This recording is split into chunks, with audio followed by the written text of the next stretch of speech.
Ce garçon, tant qu'il porte cette bague, peut voir le fantôme. Mais ce fantôme féminin est un peu espiègle. Elle a joué un tour devant la mère de Jack, le faisant crier de peur. Après le dîner, Jack est retourné précipitamment dans sa chambre. Il a mis la bague et a négocié les conditions avec Béatrice. Il a expliqué qu'il pouvait porter la bague en permanence, à condition qu'elle n'aille plus hanter sa mère à l'avenir. Sa mère ne pouvait pas accepter qu'il y ait un fantôme centenaire dans la maison. En entendant cette condition, Amy a acquiescé avec empressement.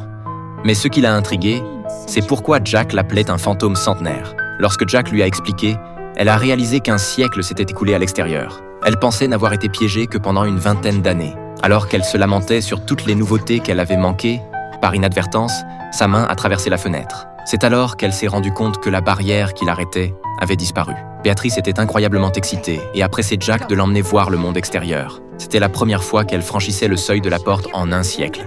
Elle pensait que c'était cette maison qui l'emprisonnait, mais elle a réalisé que ce qui la retenait était en fait cette bague. Jack a emmené Béatrice dans la rue. Les tenues des gens et les nouvelles technologies qu'elle a vues en chemin l'ont stupéfiée. Grâce à Internet, elle a appris que le monde avait subi des changements spectaculaires au cours du dernier siècle. Le lendemain, le lycée Wraith Valley devait organiser une fête des fantômes.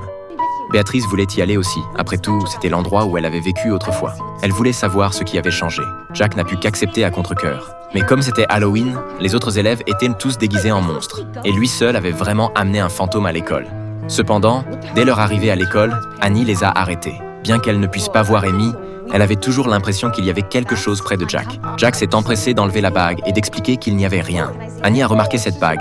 Elle l'a trouvée très familière. Elle est donc retournée à la boutique d'antiquités de son grand-père et a cherché des réponses dans un vieux livre. Et en effet, elle a trouvé des informations détaillées sur cette bague dans le livre. Cette bague venait d'un pharaon de l'Égypte ancienne. Les bagues étaient une paire. Quiconque les séparait mourait peu après. Et son âme resterait à jamais sur Terre. Mais la méthode pour lever la malédiction était très simple. Il suffisait de remettre les deux bagues ensemble. Pendant ce temps, Jack a emmené Amy dans le New York illuminé. Ils sont allés à une joyeuse fête. L'endroit était rempli de rire et de gaieté. Amy ne pouvait s'empêcher de s'y perdre. Pour une raison quelconque, à ce moment-là, Amy pouvait être touchée par les humains. Ils ont d'abord été perplexes, puis se sont embrassés avec excitation. Sur une musique de jazz mélodieuse, ils ont enfilé des robes de soirée et sont montés sur scène, exécutant maladroitement leur première danse en 100 ans. C'est ainsi qu'ils ont passé une nuit romantique. Le lendemain, Annie a contacté Jack et lui a raconté tout ce qu'elle savait sur la bague. Jack a également admis qu'il y avait en effet un fantôme près de lui. Annie lui a dit que l'autre moitié serait bientôt mise aux enchères au musée de New York. Si Jack rendait la bague avant la vente aux enchères, il n'y aurait plus de fantômes autour de lui.